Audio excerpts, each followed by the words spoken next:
मारपीट वाली बात क्या है? थोड़ा सा ये मुझे थोड़ा सा मैं जानना चाहिए, मारपीट वाला क्या मामला था? आप जो कह रहे हैं कि सख्त ज़बान हुई, ये क्या था? क्या ये मारपीट वाला मामला ये था कि जब मैंने सिंध गवर्नर हाउस के अंदर जब इमरान खान के साथ में आया और सिंध गवर्नर हाउस के अंदर चैम्बर और मार्केट वालों से मेरी मीटिंग हुई, तो मुझे इमरान खान साहब ने कहा कि आप इनसे दूसरे वाले कमरे में जा बात कर लें। तो जब उनसे मैंने बात करनी शुरू की और मैंने कहा मैं आपकी ये मुतालबात नहीं मानता, तो उसमें से कुछ लोग आए और उन्होंने फिज़िकली मेरे ऊपर हमला किया। और फिर मेरे जो साथ बैठे हुए थे मेरे साथी जो लोग थे, उन्होंने बचाया और मुझे उन्होंने बचाकर गवर्नर हाउस में मुझे वो उनकी मारपीट से बचाते हुए बाहर लेके गए। फिर उसके बाद कोई कानूनी कार्रवाई नहीं की सर आपने? ये तो बड़ा संगीन मामला है, मतलब ये तो फिजिकल वायलेंस की बात नहीं। कानूनी कार्रवाई क्या, मैं बदतमीज आदमियों से क्या कानूनी कार्रवाई करूंगा? मतलब मैं क्या कानूनी कार्रवाई करूंगा? मुझे वो शक्लें याद हैं जिन्होंने जो मेरी तरफ आगे बढ़े थे। मुझे वो शक्ल आज भी याद है 2-3 आदमियों की, और कभी मुझे जिंदगी में मौका मिला तो मैं उनके नाम भी बता दूंगा आपको, और उनकी शक्ल भी मुझे याद है, तो वो मैं बता दूंगा आपको, किसी वक्त कोई मसला नहीं है। मगर वो मेरे लिए कोई अहमियत नहीं थी। मैं सिर्फ आपको ये बता रहा हूँ कि ये अब शराफत के आदि नहीं है ये आप कि ताजिर बरादरी, स्टेक होल्डर, ये हो गया वो हो गया। अच्छा, इसमें बात समझने की आप लोग एक बात नहीं समझते। देखिए, आप ये समझने की कोशिश करें कि ये वही बाज़ार हैं जिसमें स्मगल गुड्स बिकती हैं, ये वही बाज़ार हैं जहाँ ईरानी पेट्रोल बिकता है, ये वही बाज़ार हैं जहाँ हीरोइन बिकती है, ये वही बाज़ार हैं जहाँ जाली अद्वियात बिकती है, ये वही बाज़ार हैं जहाँ अफगान ट्रांजिट ट्रेड का कपड़ा बिकता है, ये वही बाज़ार हैं जहाँ पे हवाले का काम होता है।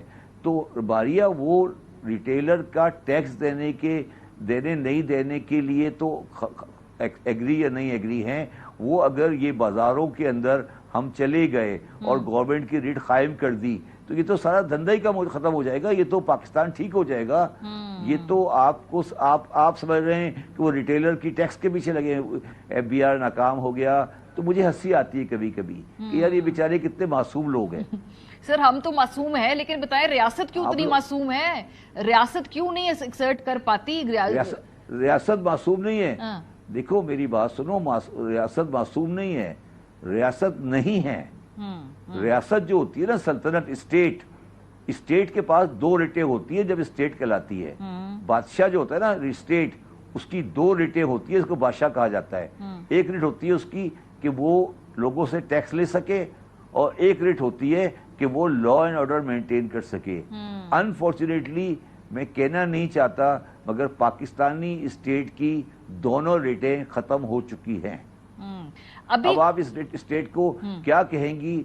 आप भी भव्य वतन है, मैं भी भव्य वतन हूं, मुझे कोई सर्टिफिकेट नहीं चाहिए किसी से, मगर जो स्टेट टैक्स नहीं रिसीव कर सकती वो स्टेट नहीं होती, वो एक कबायली इलाका होता है। लेकिन शब्बर साहब, अभी जो हुकूमत कोई एक्सट्रीम इकदामात की बात भी करती है ना, जैसे आपके कौन सी हुकूमत क्या बातें कर रही हो? जिसके वजीर आजम शहबाज साहब हैं, जिसके वजीर खजाना है, मैं तो उन्हीं के तवस्सुत से बात कर सकती हूँ। यार मुझे एक बात बताओ मारिया, शहबाज साहब पहली दफा है, 30 साल से ये गवर्नमेंट कर रहे हैं पंजाब के अंदर, क्या इनको रिटेलर के बारे में नहीं पता?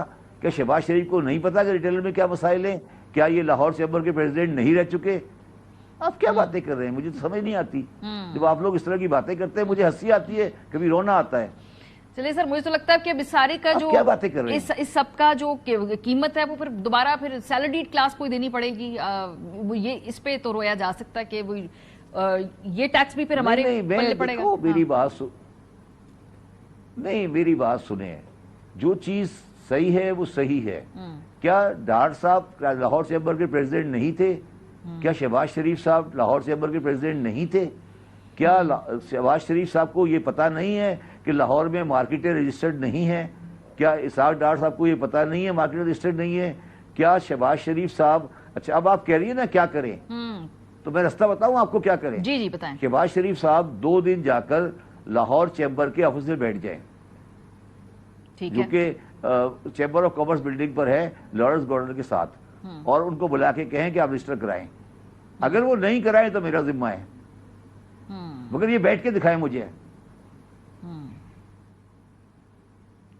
तुम लोग कैसी बातें करते हो, मुझे तुम्हारी बातों पे हंसी आती है। चले शहबाज शरीफ साहब जाएं और चैम्बर के ऑफिस में जाके बैठ जाएं और वो कहें कि सर मैं लाहौर चैम्बर का पास प्रेसिडेंट हूं, आप सारे रजिस्टर नहीं कराते, इस तरह करो, सारे हॉल रोड को कहो आज रजिस्टर हो जाए। अगर वो नहीं करे तो मेरा जिम्मा है। मैंने इसका रास्ता ये दिया है कि इसकी आर्मी के थ्रू जियो फेंसिंग कराई जाए। अच्छा, जियो फेंसिंग का मतलब होता है कि आप कंप्यूटर की जियो फेंसिंग के थ्रू ये पता करें कि लाहौर में, अनारकली बाजार में, बानो बाजार में दुकानें कितनी है। ठीक है। फिर उन दुकानों के मालिकों को बुला के रजिस्टर करते जाएं और बाहर एक थोड़ी दूर पर एक जीप खड़ी करें आर्मी की। अच्छा, फिर ये काम आगे बढ़ेगा। ये वॉलेंट्री स्कीम, ताजिर दोस्त स्कीम, ये ऐप आ गई, वो ऐप आ गई, ये क्यों बिला वजह लोगों का टाइम ज़ाया कर रहे हो? क्यों हमारे लोगों को बेवकूफ़ बना रहे हो कि हम रिटेलर पे टैक्स करने जा रहे हैं, 500 बिलियन आ जाएगा, 200 बिलियन आ जाएगा। भाई ये तकरीबन 40 लाख रिटेलर है पाकिस्तान में। ठीक है, तो आपके लिए स्ट्रिक्टली इन्फोर्स करवाना पड़ेगा। जी, स्ट्रिक्टली इन्फोर्स करवाना पड़ेगा इस तरह से। इसके अलावा कोई तरीकेकार नहीं सर? बहुत नहीं, मैंने आपको 3 बताए ना, 3 हल बताए जी। शहबाज शरीफ जाकर चैम्बर ऑफ कॉमर्स लाहौर में बैठे, साथ में मिलिट्री की जीप लेके जाएं और उसको जियो फेंसिंग कराएं और कहेंगे जब तक सारा लाहौर रजिस्टर नहीं हो जाएगा मैं यहां से नहीं उठूंगा।